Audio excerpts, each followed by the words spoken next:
Ya dingam yar chiki de dingam magwel gungwa ma war bungdo ga ngarola mayo ban kwa kwam jam nyara dama What I went through, I did not want another generation to go through. You may say, what is the connection between education and war? That's huge connection. When you are not educated, you are easy to be manipulated. And you will have less survival skill. You only know what is happening in the village that you live in. But if you are educated, you can know about America, you can know about Kenya, you can know about Europe. You can travel there, your knowledge can take you there, even your physical body is not yet there. But for the case of the person who is not educated, there's a need for the physical body to be in a certain place to know what is happening in that particular place, you know? So that's why it is very important that kids go to school and learn and become doctors, become engineers, become economists, agriculturalists, to produce food in large quantity, not in subsistence farming, maybe less than an acre. So I thought that's a good cause for me.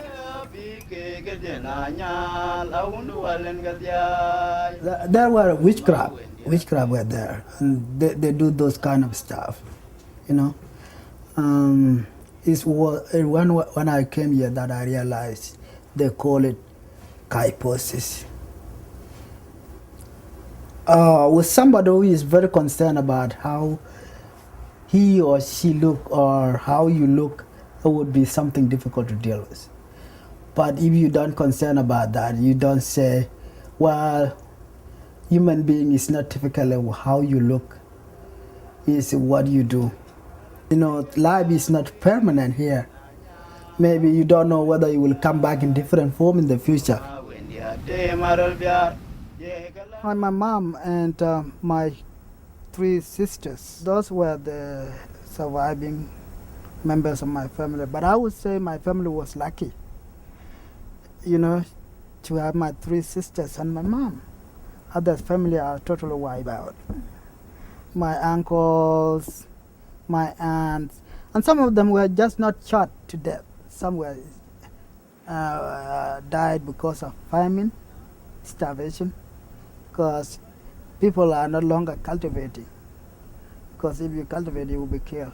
So people were in hiding throughout. See, so some of them died of the gunshot, and some died of starvation, famine. Statistically, we are talking about 4 million people displaced, mainly in South Sudan, and 4.5 million people dead. So it was like nobody left at home. Surviving people went to displaced camp somewhere. Either they became refugees, as myself, or became internally displaced person. So my mom was one of the internally displaced person in a refugee camp bordering Uganda. So that way, if something happened, then they can just easily run to Uganda. I'm missing people because now there's no mom here, there's no dad, there's no extended family. So growing up by yourself with no parent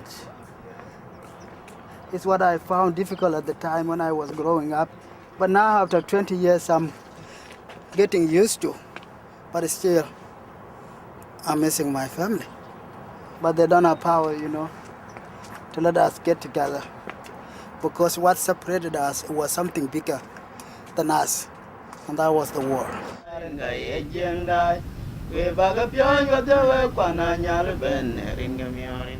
Two fishes came as a survival skill because of my background.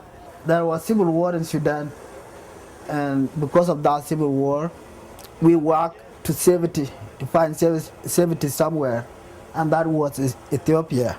So we walked to Ethiopia, and then there was bunch of boys, no parents, no elders. So I went fishing with improvised hook, and I caught 2 fish. I cooked one to eat, and I traded one.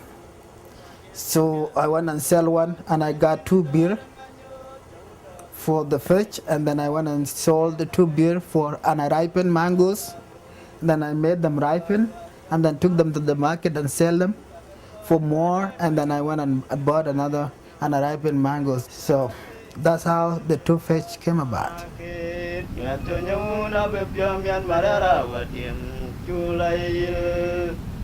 So I think much of the learning took place in high school. I thought of going to high school, but it wasn't a typical high school. That it was a high school for dropout people, for adult people, for people who came from different countries. And I never been. I wasn't there for long. I was there for maybe 6 months, and then graduated from there. Well, in community college, they only give you 2-year college degree. They don't give you 4 college degree. So when I was done with my 2 years, then there's nothing else I could do in community college. If I want to further or continue my education, I had to transfer to 4-year college. That's why I transferred to Westminster College. When I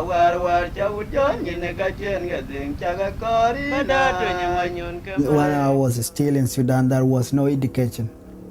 There was no school.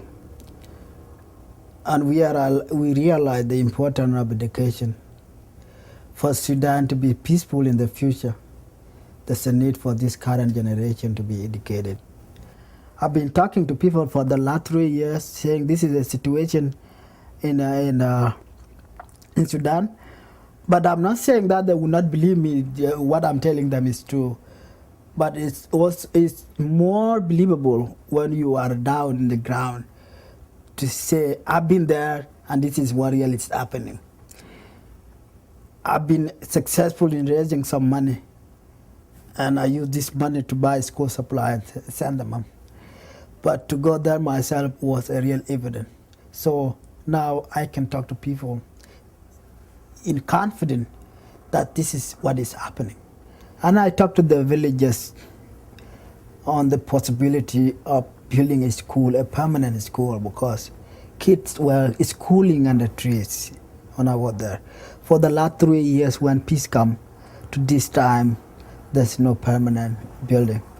There's no enough school supply. Teachers are not paid regularly. They teach for 3 months and maybe get a stipend, and then they go for another 2 or 3 or 6 months. That's not my concern. That's the concern of the government. My concern is just to have permanent building where kids can shelter from sun and rain and wind. So my target for the last 3 years was to buy school supplies. Now my attention turned away from that. It's just to do something permanent, and that's building a 8 class plus library plus teacher's office school.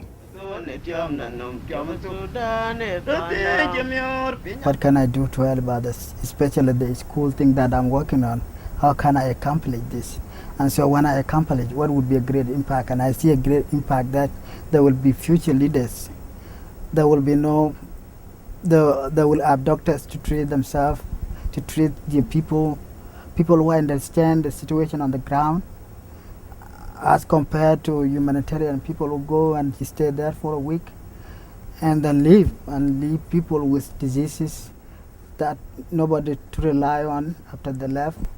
So that's my passion. I started to the Hope Alliance in Park City. So we partner together, and they are experts because they are doing humanitarian things around the world.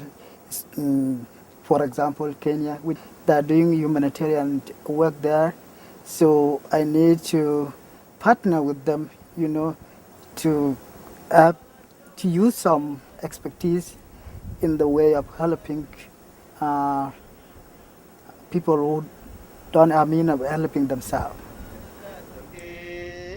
cheng am nyir ram ka bari nyala cheng am ai kore nyela chap yan chi won nyai pyo ke gaman a che ke na de le ran chi den chi nya ben ja pol ro ga gup yan mat chi ba le yi me de ngadar guen mi jale do chi me pya le chama de ma ta kun nya ra ga ke le ka ka kai ka dia ka ye tiam we la ye ga de le ke ran du banyi ko ja che ba